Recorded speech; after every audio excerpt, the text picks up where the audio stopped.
Happy Hey, fall. yeah, happy fall. We are back. It seems like forever since we posted a video, doesn't it, Keon? It Wow. does. It really does.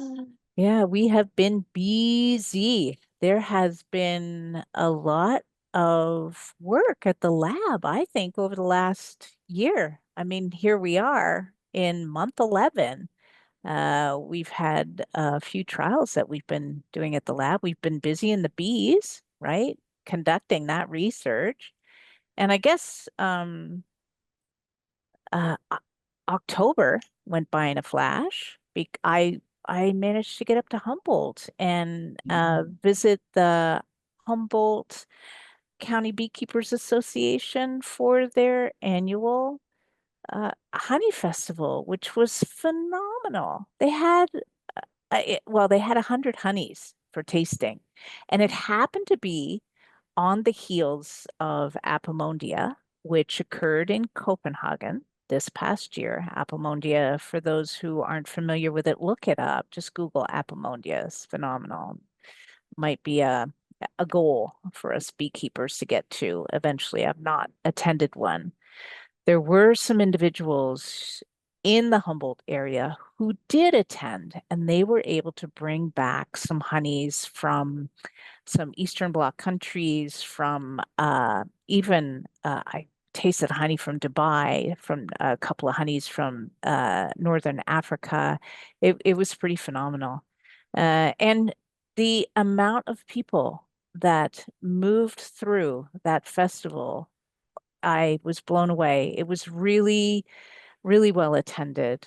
So I celebrate beekeeping clubs everywhere who can get it together with their volunteer base and bring science-based beekeeping and honeybee health to the fore so that everybody in the community can enjoy sweet time had by all. Indeed, for sure. Yeah. That sounds like a great community building event, Yeah. science-based beekeeping education, and just education on all things sustainability as well. I heard there's a nice farmers market you went to up there as well. I got Yeah. to get up there sometime to check Yeah. it out in Acadia, Yeah. Arcadia. Yeah. Yeah. Um, yeah, and we have some fun upcoming events as well, which we're going to get into in a second. We have the annual celebration. We have the CSBA convention as well. So a Mm-hmm. lot to get through today. Mm-hmm. Mm-hmm. Yeah, let's roll. Oh Yeah, yeah, fun. Wow. Beware, it's happening. Top of the year, right? You and I, Kian, we were both on the website prior to jumping on here. So check out Beware. And apparently, payment portal from Beware to your local county will be up and running soon. So um, yeah. And maybe you happen to live in a county where they're not going to charge for registration, but it's on you as a beekeeper to follow up and check. So sounds thanks good. for your responsibility in that regard. Indeed. Yeah. And we'll put the link to, we have a web page with all this information and more. It's called the Legal Regulations webpage on our website. So we'll put that in description of this video. Please check that out. It has these number of hives and the fee associated with it, and also the county ag department websites, which each have different information on them. So please check out information for your county, and but the fees should be relatively the same county to county, except for the lowest level. Some county covers that.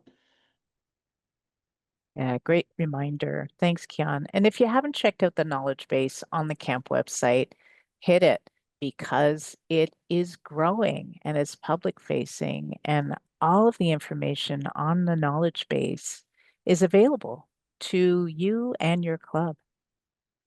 What do we have here, Kian? What is this? Hmm? Yeah, we have some new treatments that are potentially finally legal in California. Is that correct? Yeah, we've Yeah. been talking about this for years since I joined camp. So Yes, yeah. So we've got Roxanne and Naroa. Yeah, it's pretty exciting that there are some new tools for our beekeepers that are available. So we will fill you in on the deets on that in the newsletter. Yeah. Right. And also, we were just talking about the knowledge base. One more new page we have on there that we're going to put in the description of this video as well is the adverse pesticides page. So if you want to learn more about what to do if you think your bees are exposed to pesticides, or if you want to test your bees to see what pesticides were applied, or to see if what's going to happen, or how can you support them after they're exposed. We highly recommend checking out that web page. We have a bunch of links to helpful resources and also information on how you can identify exposures to pesticides. Yeah. As usual, we recommend to check out our website and submit your B's and C's. So those are the volunteering credits if you're part of the program. So that's helpful for us to record all the great work that is being done across the state in the California Master Beekeeper Program community. And we so that we can kind of show off to everyone and show all the great work that's being done, and really recognize everyone's work to support the community. Yeah, and I know that there are volunteers out there who do hundreds of hours and don't even bother submitting the hours because it feels rather onerous. And so there's a sense of overwhelm as yet just another thing to do. If you happen to be one of those individuals, please note you do not have to input every single hour by line item. You can group hours and then give an overall description as to what those hours and number of people are relative to. So thanks in advance, not only for your time and volunteering, but also for your time and following up to let us know that you actually did volunteer. We do appreciate it. And we have our annual celebration coming up for the California Master Beekeeper Program later this month. If you are part of the program, or you were part of the program, you're already certified, please feel free to sign up. It's one of our favorite events of the year. So it's really a great kind of closure to the year, and we hope you can attend this. We'll put the link in the description of this video. You can also go on the website under members when you log in, and there's a whole web page. If you click on the link there for this celebration. So we also have some important certification program dates. The annual certification celebration we just talked about, that's coming up very soon in just a short couple weeks. There's also the info session and the orientation for next year. So if you're thinking about joining the California Master Beekeeper Program certification program, please check these out. We also have recordings for the info session and the orientation that you can watch right now. But if you'd like to sign up in person and ask questions, please sign up for these. You can sign up for them in the certification page on the website. And then also every week we have office hours, Wednesday, 4 to 5 p.m. If you're in the program, if you have any questions or would just like to discuss the logistics of the exam or have questions about your bees, please sign up for that. We'll see how we can support. And that you can sign up under the members tab when you're signed in on the website as well. Yeah, and if those office hours don't work, just reach out to us and we'll make it work in some other way, shape, or form. So Mm. yeah, we're here. We got your back. And so, talking about classes that are coming up, we are coming to the end of the year. Not too many classes left this year, but spring is, not right around the corner, but it's not too far away now. And that's when we have most of our classes. And the event schedule for next year will be published by the end of this year. It's not published yet, but you can still sign up for the classes that are available this year. So there's also always an option to watch videos of the recordings of the most recent classes in our video library at any time at your leisure.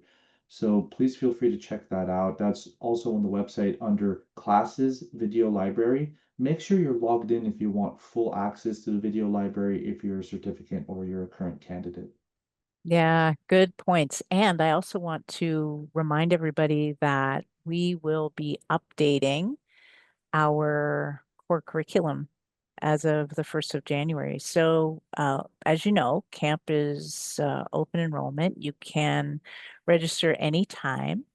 if you are inclined to print your study guides, like I would be, I would hold off until after January 1st because there will be some significant updates to the curriculum for 2026. So, That's a great tip. Yeah, yeah. we all want to save paper here Yeah. and ink toner. I know that. Yes. Oh my Yes. gosh. Yeah, for sure. Yeah. So here are the upcoming classes for the rest of this year. There's three classes. This weekend is Introduction to Mead. Uh, Very interesting class on, we talk about honeybee products all the time, like honey and propolis.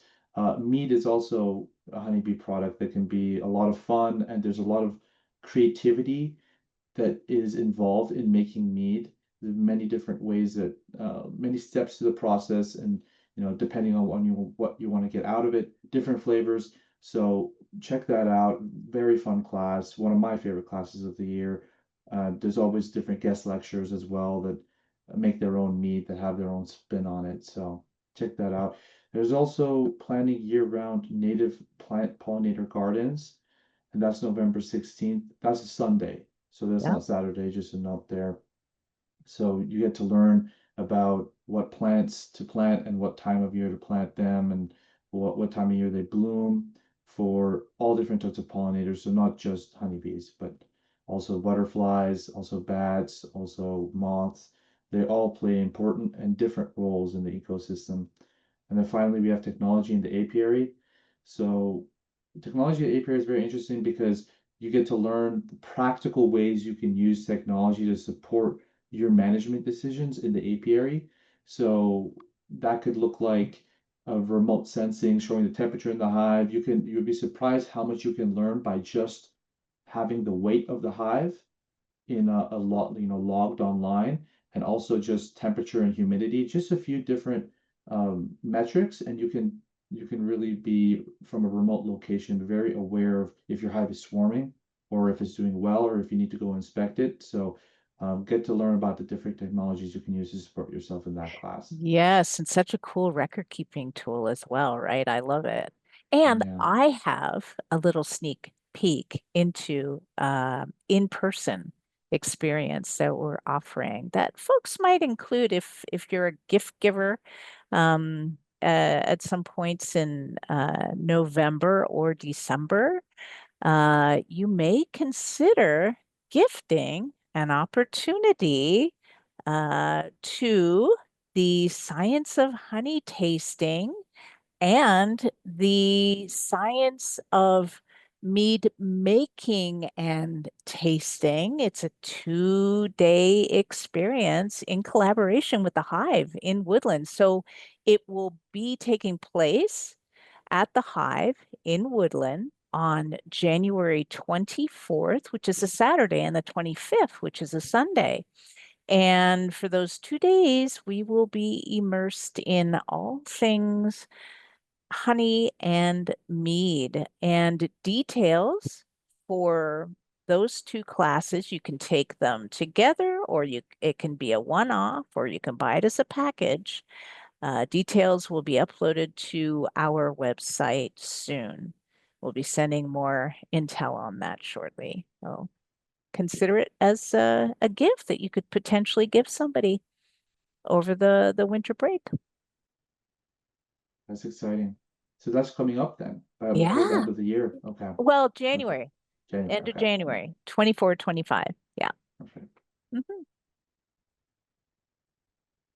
Okay. We also have, Yeah. you want to go on this one? Well, we're gonna go. We're both gonna go. Yeah. We'll be there, and I'm excited because we get to collaborate with the University of Auburn.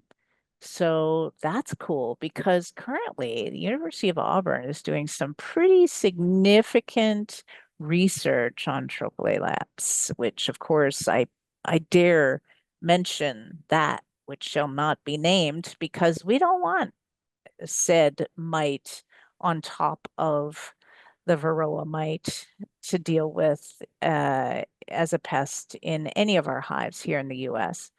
But better safe than sorry. So let's get ahead of it. Let's be proactive. Let's know potential pests, aka enemies to our honeybees. And we, in collaboration with the University of Auburn, will be offering our day in the camp this year how to assess for tropicalaps. Yeah, I'm looking forward to it. Should be interesting. That's gonna happen on Wednesday morning. We'll have a room set up. We'll have some microscopes. It'll be a hands-on um, event, and it'll be a half hour to 45 minutes in length. First one's at 8:30. Then there's one at 9:30, again at 10:30 and 11:30. So that will be the morning. So we hope to see you there. And of Do we actually course, get to see like AAA lap like dead AAA laps? yeah. Wow, that's super exciting. Yeah, this is Yeah. a very unique training session. Yeah, and we'll have compound microscopes set up, so you'll be able to see these little beasts up close and personal. Yeah, and of course it's at the Pachanga Casino Resort Hotel in Temecula. Jump on to the California State Beekeepers Association website for more details, and maybe we'll see you there. That'd be great. Mm.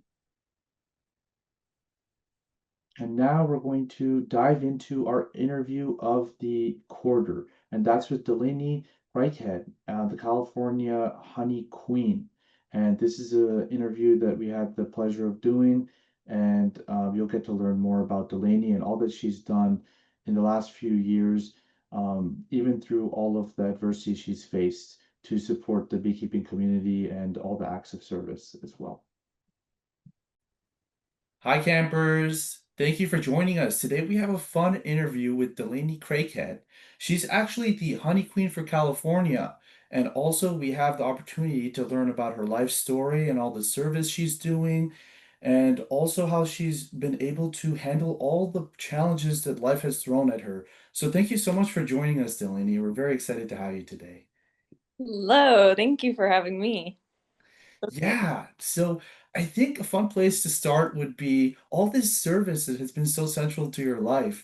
And I've heard that you joined the Peace Corps a few years ago. Could you share a little bit about that? What kind of inspired you initially to join the Peace Corps? Yeah, so I went to UC Davis as an undergrad, and I actually kind of volunteered, helped out about around CAM at UC Davis. And Wendy was actually one of the people that mentioned Peace Corps to me, and I was like, "Oh, I don't know if that's for me. That's kind of intense." And she was like, "No, look into it. Some of our other members did it." I was like, "Okay, I'll look at it." And it's actually something that I was really interested in. And so I applied for it and I got in and I went to South America in Guyana. I was a Mhm. part of the health sector. So I actually taught health and wellness classes in high school, which was something that was way out of my comfort zone. I don't have a lot of experience teaching high schoolers, especially not topics like mental health, sexual education, anatomy, all things like that. And I loved it. I had such a great time. I was there for about 7 months. I was supposed to be there for 2 years. Unfortunately, I did get a little bit of cancer, so I had leukemia Mhm. and I had to come home and deal with that. But I am now about 5 months cancer free, so I'm doing good so far. Congratulations. Yeah. I mean, you traveled across the world and then that massive roadblock, um, and you were still involved in service. And when you came back, did you get involved with bees at that time, or were you always kind of interested in bees? I'm curious.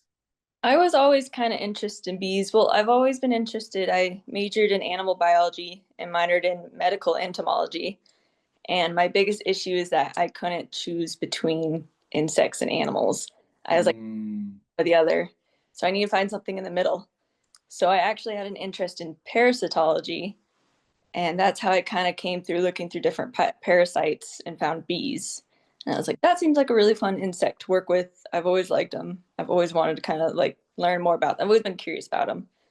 And that's where I'm curious for parasites for bees. Were you like looking at bromites maybe, or? like kind of the pests and diseases to do with honeybees specifically? Yeah, a little bit of all of it because it was kind of my introduction to it. So Mm, really my first introduction to insects and like actually getting hands-on experience. And I feel like I fell in love with it. It was way more than just science to me. Every time I'm with the bees, I feel comfortable. And every time I leave the bees, I'm in a better mood than I was before. yep, that sounds very familiar. Mm. 100%. Yeah. So you're also and correct me if I'm incorrect in the verbiage around this, but the honey queen for California, is it more of like a national thing or is it just specific to the state of California? Yeah, a little bit of both. So I'm not sure if it's all states that participate, but the majority all vote their own state's honey queen. Hmm. So I got that through the interview. So I became California's honey queen. And then we can go on to compete into the national title at the American honey queen level as either a honey queen or honey princess. And Congratulations. thank you. And that person will represent all of the US. And So right, that competition is coming up yes, that will be January in Alabama. January in Alabama. Is it also broadcasted remotely? Could we put perhaps a link in the description for everyone to join or how to sign up, or is it more in person? I actually don't know. That's something I'll have to figure out. I think it's going to be more in person. I know they do auctions and have a banquet dinner. So it sounds like more in person, but that's something I should definitely look into. That's fantastic. I'm Yeah. curious. Yeah, Yeah, Wendy. I thank you for your service. Thank you for going above and beyond. I mean, you're still recovering from a cancer experience, right? Yeah. And you're still doing some medical treatments to get your wellness back to optimal health. So, Yeah. that's wonderful. Sounds like the bees have been a pretty major part of your healing. It sounds like you've had some pretty decent mentors within the camp. One in particular, I guess down in the San Diego area where you live, Roger Wynn is yeah. Um, and I also understand that Roger may have been the force behind you, encouraging you to, hey, apply to be the honey queen. Nobody's really stepping up. So I'm curious as to what your reaction was when you were invited to even consider taking on that role, on top of everything else you got going on, including applying to University of Arizona at the master's level for a master's of epidemiology. So yeah, share, please. Oh, yeah. Where do I even start? Well, so Roger Wynn was actually my high school chemistry teacher, and he's also my neighbor. So I've known him for a long time. And he has always been just so welcoming and so inspirational and so just like get out of your comfort zone, try something new, you can do it. And just always believing and being there. And as I went through cancer, I actually had to like because I came in with malaria and cancer at the same time. So it just floored me. I kind of had to like relearn how to walk. I lost like all my muscle. I lost almost 20 pounds in like 2 weeks. Like all the way from the beginning. I pretty much had to start all the way over to the point where when I first got home after that first month, I could only walk for a max of 10 minutes before my legs were like jelly. They couldn't move. So I really had to start all over. And later on, when I started getting stronger, Mr. Wynn was like, hey, why don't you come back and help with the bees? I know you enjoy that. And so that's been really crucial in trying to get my strength back up and just getting comfortable with kind of being human again, kind of getting back into everything I always did in the beginning. So just to have someone that's been so supportive and so behind everything, my decisions. And then on top of that, after him seeing all of that, saying, hey, you should apply for this, I was like, no, what are you talking about? I'm bald and can barely move. Like, what? And he was like, no, like, I really think you have a lot of experience in honeybees and in a lot of things outside of just honeybees that you can bring into this community. I think you should apply for it. So I did, and I got it. So I really, a lot of that falls to Mr. Wynn for being so supportive and just being, he's currently my mentor who's teaching me everything, helping me make mistakes. and learn as I go, which is really important for me because I'm a hands-on learner. Mm. So I can't just hear it. I need to like actually do it. And he's just so welcoming and supportive and being like, yes, let's get you practicing that. Let's have you learn that. What do you want to learn? What do you want to do today? Yeah, I really, I hear your gratitude for his encouragement and his support. Being a mentor is such a gift, and we have many wonderful mentors within our camp community. So shout out to all the mentors.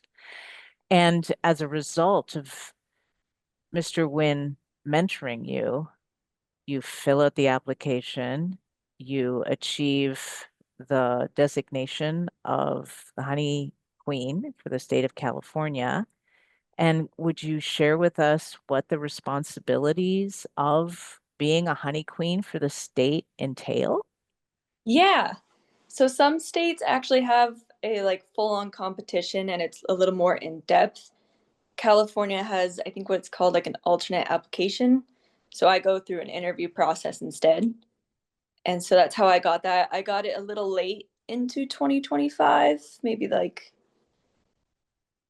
I don't even know what month, maybe like after May. So right now for me, my responsibilities are really getting out there and meeting as many California beekeepers as I can. And to me, what's most important is listening. Because right now, I want to know what's the most important thing we should focus on. What's the biggest issue? Are we having maybe like communication issues? Where's there holes? What can I do? So that way, whether or not I do win the national title, I can bring up those concerns to the person that does win. So right now, listening is most. Okay. And so it sounds like that's a responsibility. It sounds like you are a collector of stories and narratives from various beekeepers across the state.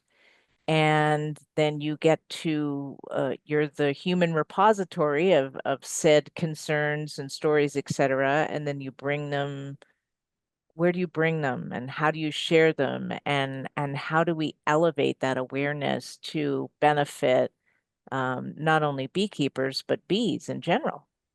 Yeah, I mean, I think that's the hardest thing with anything really is that communication and bridging that gap in a community. It's really just it's talking about it. It's communication. It's what is your issue? Well, maybe this person can help solve it. Well, Mm. maybe these people have the resources and you don't. And I think one of the biggest issues too is when right now we have so much knowledge on our fingertips that it's actually overwhelming. You want to be a new beekeeper and you look that up and you're just like hit with all this information telling you different things. It's kind of scary.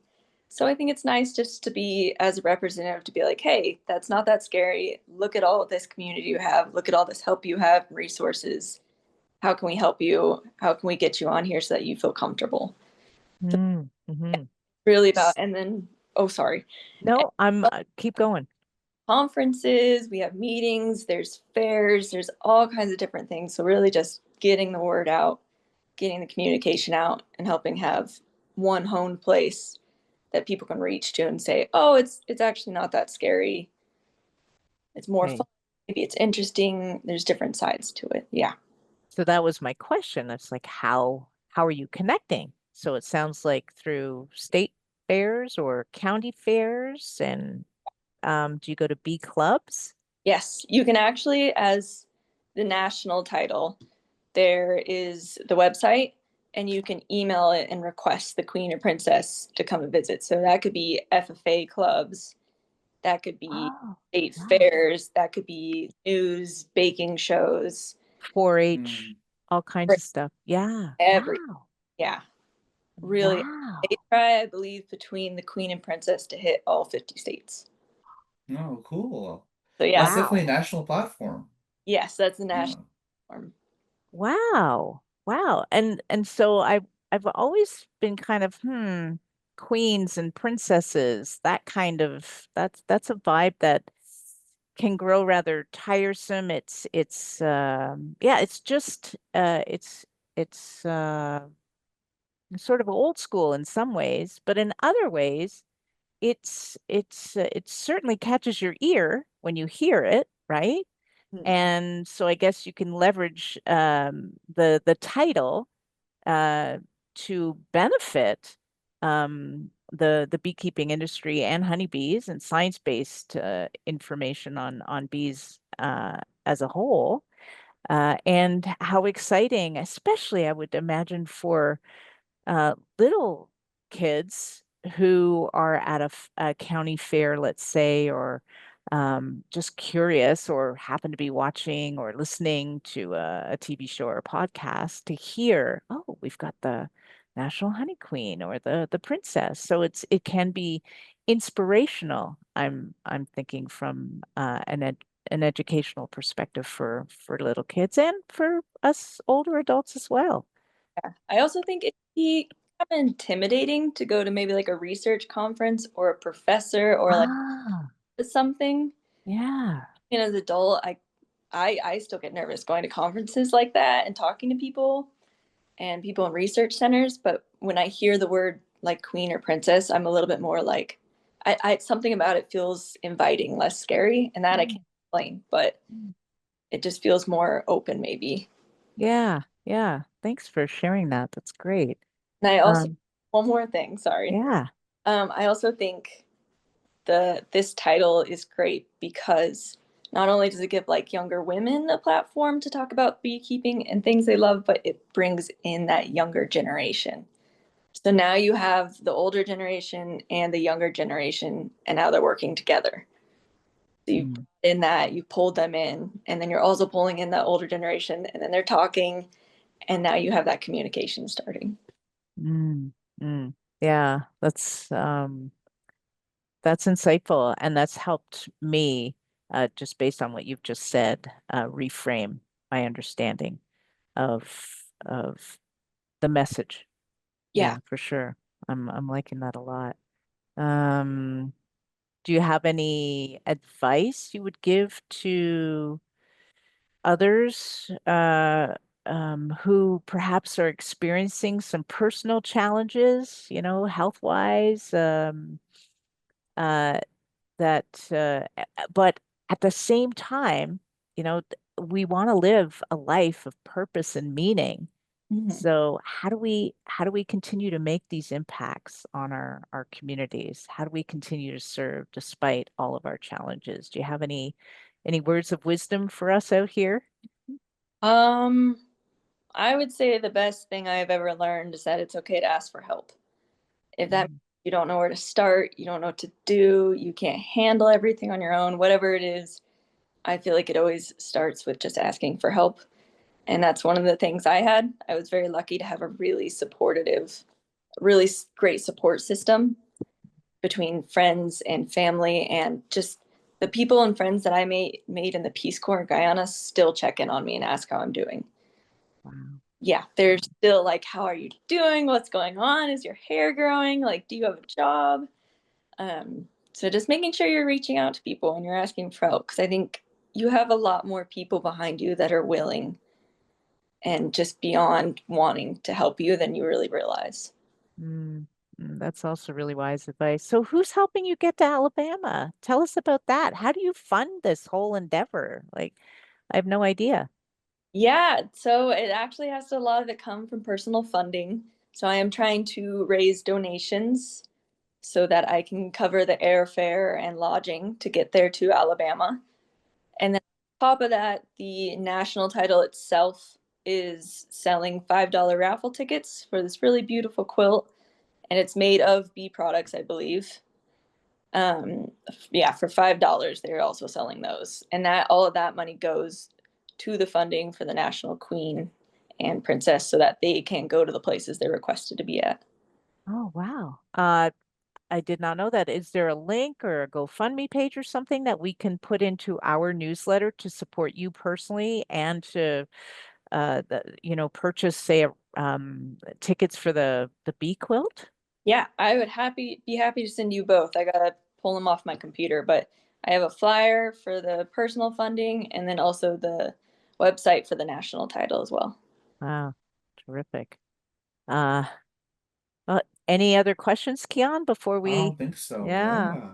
We're just in awe of your service and really acknowledge your resilience physically and as well as emotionally, and how you just keep on keeping on, Delaney, and your desire to serve despite you're still there, you're serving.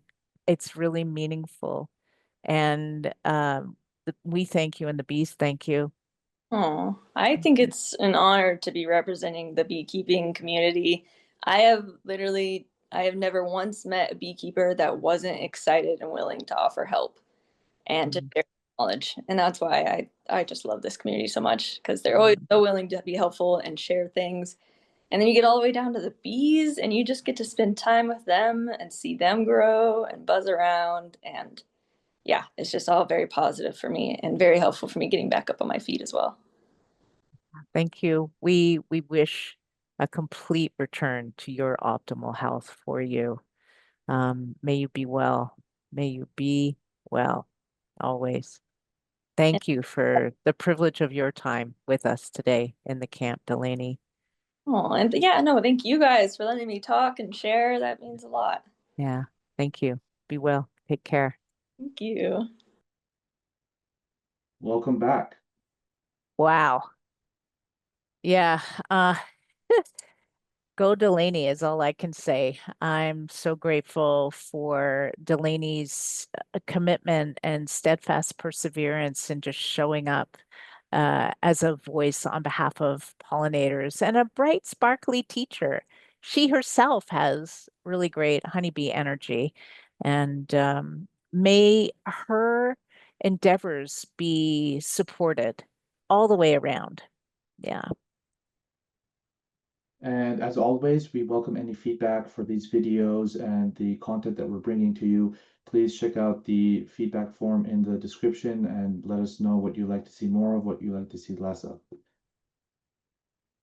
And with that, we Wow. hope Yes. Be be well. well. Take care, folks.